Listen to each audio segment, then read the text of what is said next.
The Motz Corporation is 100 members strong now, and we're internationally recognized for our delivery of thought innovation and bringing our expertise to the table across both the synthetic and natural turf system marketplace. We've done so both on the sport field side and the sports stadia work, as well as in the home lawn sector through our landscape products division. However, in order to, arrive on a stage like this, coming from where I started, I, as the founder, really had to truly learn how to find the joy in unpacking. And that's the story I came here to share with you today, was my journey in finding that out. And so to kind of take you there, I'd like to take you back with me to where I was trying to pack it all on my back. And to set that up, I think I need to set the scene, take you back to the Motz Corporation's first office warehouse, our corporate facilities. Yep. That was it. It's also the house I grew up in until I was 7 years old. So, the outhouse was out back still when I started switching it over to my first corporate office. So the deal was that I grew up in a big family on a small family vegetable farm just outside of Cincinnati, Ohio. And I had spent my farm wage earnings on getting my college degree. But I came back, I was basically broke. And luckily, this place is still standing on side of the farm, and Dad made it available. And hey, I was cool because I had lived there, so I felt pretty comfortable. I had my pickup from school. I had it under roof.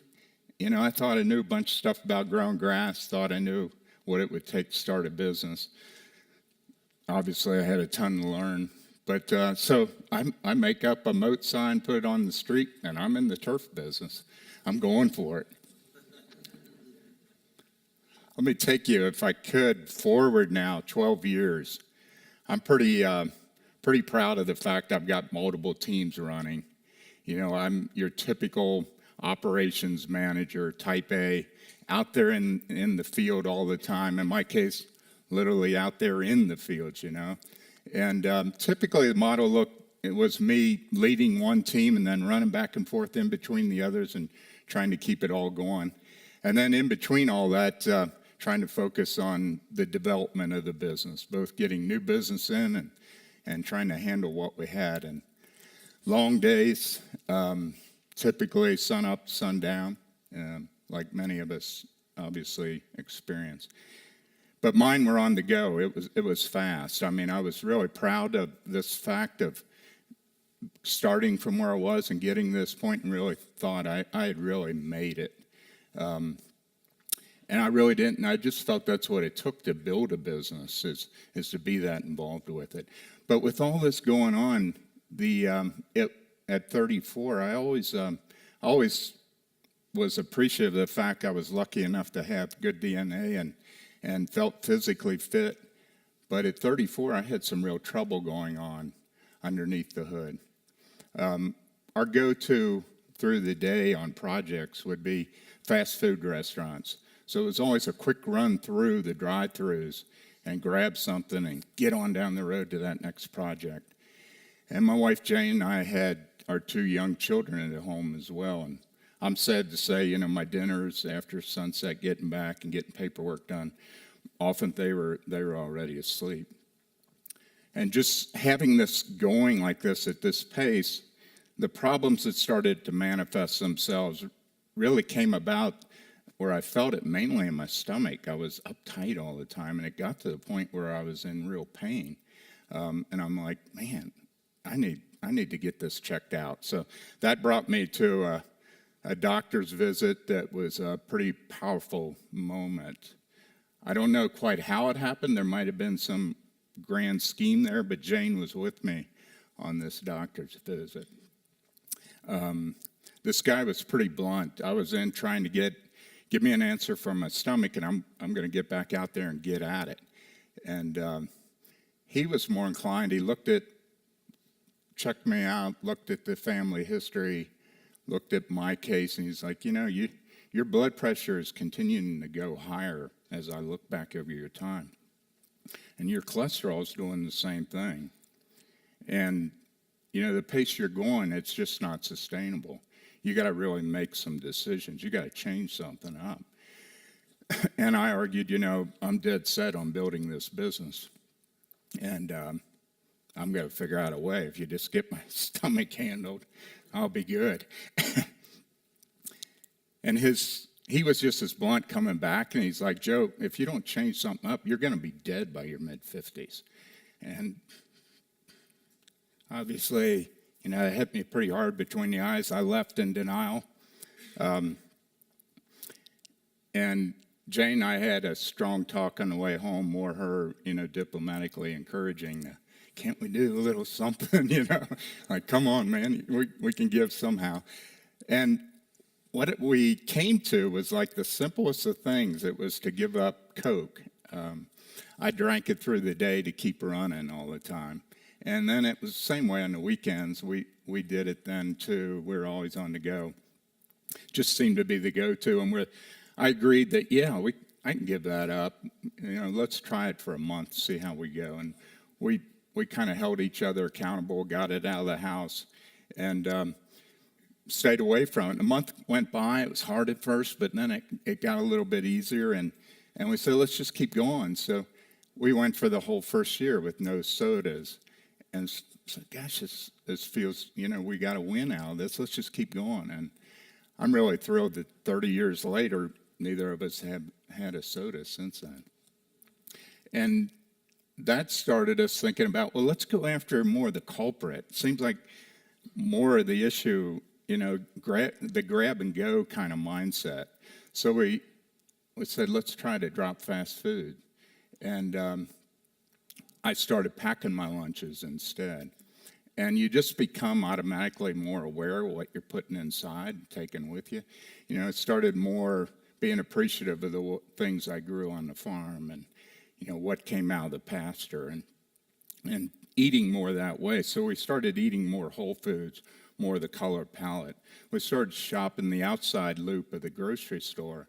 Boy, that really became a thing talked about. During this whole period, I was lucky enough to have high energy going, and so lucky enough to be introduced to running. And for me, that was a wonderful release to start to go early in the morning before daybreak and get that release. But I had some real learning to do as to what fitness really was, because initially I'd be winded 3-4 miles and just couldn't keep up. But kept learning from the experience and kept working on it, and eventually got to where marathons were kind of my sweet spot. And I realized, I'm a long haul kind of person. And so that fit me well. I learned a lot in being able to better focus, love the energy that it brought through the day, and love the fact that I wasn't any longer on this up and down cycle with the sugar high on and off again. With that momentum happening, I fell into a pattern. It happened by happenstance in that we were out at a New Year's Eve party, and we were daring each other to do stuff for the year. And the dare came across at me, which I dare you to give up ice cream for the year. And I love ice cream, and black walnut especially. And as those kind of things can go, by the time the end of the evening went, I said, no, I'm not only going to give ice cream up, I'm going to give up all desserts. I'm going to do it for a whole year. And, you wake up the next morning and go, what the hell was I into?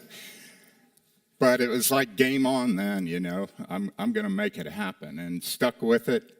Got through that first year, kind of the same pattern. And then I thought, I got to gamify this. I got to start doing this kind of thing.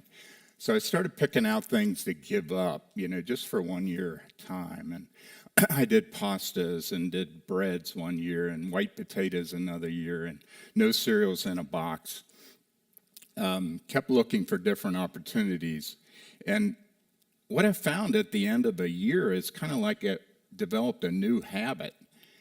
While I could go back to those, it was on occasion, and I was much more appreciative of them rather than them being a go-to all the time. At the same time, all this better feeling was happening with me. I realized that, I'm doing the same thing in the workplace to my team. We had a wonderful growing team at the time, but I'm sugaring them all day. We had vending machines located throughout our locations, and they all were full of soda. So I made the move, probably didn't enjoy the team enough, but I said, these things are going out. Initially, there was resistance to that, just like I had resisted. But it started a new shift, and we put in purified water stations instead. Pretty soon, the team started getting the same kind of feeling that I had had. And we had snack bars, basically boxes of candy and chips through the locations too that we supplied. And we switched those up over time with health bars and with fruit bowls. And we also got all of our team across the company lunch boxes and thermoses so that they too could become more conscious of what they're putting inside. And it just started a much stronger wave of feeling healthy in the organization. 2009 through 2011, really difficult years for business. All of us can understand that we're in at that time, and mine was no exception. All the school systems were really holding their money tight. Things were going this way in the economy. And I had some real tough unpacking to do in my own business. And so on the game side, I'll touch on that briefly. I thought I need to do some that are going to be tough for me. The first year I picked beer, no beer for the year. Second year was no wine for the year. And then, God forbid, I went with no alcohol for a year in 2011. I probably wasn't a very happy camper during that time, but I had some tough unpacks to do at work. Well, I always like to think I'm a good guy, and we had great connection with the team. Truly it was more do as I do as I say. It was much more structured in a command and control kind of arrangement. And as we got into this period of slowdown, I saw a ton of really competent people out there, younger people that I would have loved to have on my team, and to help me lead this effort. So I started really unpacking the way I thought about leading a business and talked openly, so that I'd be held accountable to it, about truly hiring up, finding men and women who had skill sets that I don't have, and putting them on side of me in the organization. And can't we create something better as a result of doing that? So while I definitely had to lean up the company during that time, I was doing the flip on the top. And it really caught a lot of people off guard, and my business colleagues in the area, like, what are you doing, man? It's a time to be really hunkered down. But it was a powerful thing, as so often this kind of looking back, how well we can see how that changed what we do. It was a time, too, where I became much more aware I need tons of outside advice all the time. I always need a lot of help. So I enacted a board of advisors and started that process of finding people that are in organizations that are a few steps ahead of us and having them challenge us on a quarterly basis. We worked hard, too, at clarifying our values and incorporating them into our company speak during that time. As I look back now, that was the other blessing, is I think that seeded the opportunity to start to become more and more of an evergreen mindset company. economic cycles, we know they always repeat. So it's like, if I could just weather this, people, and they did, started letting go of the money. And starting in 2012, we were really well positioned for the upturn because of this paradigm shift in the way the company was managed. The other thing we did, I forgot to mention, was we started the first version of open book management during that time. You know, we had everything going on in the back room in accounting, and it seems so obvious when you then start doing it, but getting it out so everybody's aware of what's going on, we had a lot more appreciation of what we were all about. So with 12 in the upturn, I started thinking about this unpacking concept in a different way. I thought, you know, I'm learning, I'm running, I love that, and I still got all this stuff going on, and I need to think further in the future. So I want to do a different kind of unpack. I want to go deeper on how much focus I can bring when I'm in that state. And I have to do things the hard way, and for me, it took the form of doing triathlons and announcing that, you know, I'm gonna start doing triathlons rather than just running. I started small, you know, with sprint distances and then Olympics, and then worked up to include the full Ironman in 2013, 2014.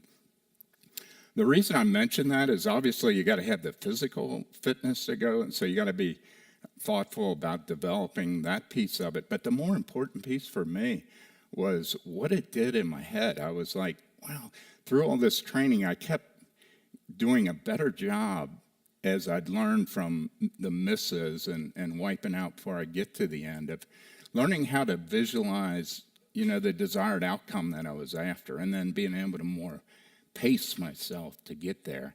And it's hard to explain, but for me, the real key to it is really focusing hard and hyper-focusing on just those steps right in front of you. But then as you're doing so, being able to envision that leading all the way through the finish line. To have your mind in a calm place when things are going crazy time is a really powerful thing. And for the business, with everything on the growth mode, it applied so well to, I found it was very opposing set of issues. On one hand, I've got way less time because of training all the time, but I became so much better leader because I was much more strategic. I came to the table with longer strategy. I had much competency around me at that point, and I allowed them to focus and have the ability to make all the decisions on what's going on now, you know. I became a better listener. I really feel like I became a much better effective coach for my leadership team during that period. I forgot this. So the other thing that it helped so much was being mindful of including the whole organization at a deeper level that we had at that point, and really diving into our culture initiatives. And we built those out on 3 platforms: the individual, the company, and the community that we're in. On the individual level, as we're more and more mindful of this evergreen track that we were going on, we wanted to really be mindful of developing the people behind us. So we started the Motz University Training Center.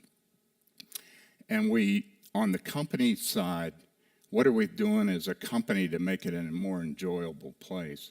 So continuing to look at and maximizing engagement in the company. And then we have great opportunity to build cool fields around the world, and while everybody else is enjoying the game, you know, we're freaking out on how the surface is doing. But there's a lot of people that can never dream of being there. So in the community side, what we chose was giving back some of this really cool stuff in an urban core situation where they just have concrete to play on.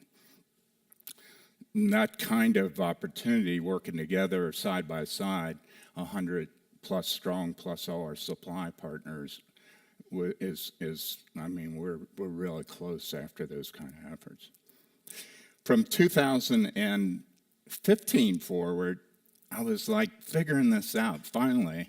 It took me 41 years, or it's now 41 years, but it took me a long time to get there. I'm like, I want to become and focus on intentional unpacking.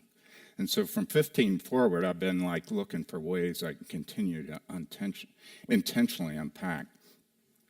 Again, I got to do it the hard way, so I literally would jump off the grid each year, doing either a long-distance, self-sustained hike or biking tour, 2-3 weeks at a time. There's nothing that is a better teacher than to have to whittle down all that stuff that we accumulate to just what you can put on your back. And I learned that the hard way, too, through not being able to sustain the journey. People pack for their fears. And it makes it so real for me, that realization of what we do in life and in business in a packing sort of way, when I'm out there totally in the present, totally focused on what's right there in front of me. In the business side, I come back, and we've been on double-digit growth since year over year since 2012. It's brought me that perspective while thinking out there in the future, really drilling down on, are we continuing to really act small? Are we doing those things those rituals that keep us so tribal? Are we engaged in that process of connection together? And we build out a stronger platform on our company sharing platform site because we've got a lot of remote people. Just celebrating the first steps, the steps that a step challenge or spinning challenge and people's birthdays and all that kind of connection we found so needful in society and within our organization. I applied this in 2017 with dropping Facebook for a year. It's a really cool time to do so because it was just after the national election, and so pretty dang refreshing to jump out of that scene. And I got to tell you what happened. It was so cool in that how much more I realized I was picking up the phone and calling people, reaching out to people on a more meaningful way, writing personal notes, getting around the company, getting together with old friends I hadn't before. A lot more meaningful than hitting the like button, which can be just so superficial. The other monumentous change was really putting our culture, our open book management, on steroids. We adopted the great game of business in the start of 17. And the way I describe that from what I was doing from 2009 forward was everybody was aware of what was going on in the financials, and they were updated on those on a quarterly basis. Now we're bringing it into the company cadence every week, and they're not aware of, but they're being trained up on how to help them determine what our outcome is going to be. So in joining them in that process with over 100 people just becomes such a powerful force on getting to that finish line we all seek. Set me up wonderfully for the start of this year, 2018, with my intended unpacking of some of what I've owned, letting everybody share in that process through the first tranche of an employee stock ownership program. Because of the culture we had developed, I'm still on honeymoon. It's been crazy amount of feeling of gratitude across the organization. I hope I've given you a sense of how powerful this unpacking can become for a person and for an organization and those around that. What I learned too is how much easier it is for others to follow suit. I have to do it the hard way, and I continue to have an awful lot to unpack. But it's so gratifying now to see the ripple effect and how many people, both in my organization and personal side, are taking up the idea and saying, they announce this. Once you announce to somebody else, I think we all become much more intentional about it. Unpacking for me, it's truly shown me the pathway of letting go of all that armor that I carried all the time. You know, all that stuff we pack on as leaders every day. It's enabled me to allow my emotions to show and be comfortable with it before my organization. And ultimately, it's enabled me to become a lot more generous person. With that, I challenge each of you to find your joy in unpacking.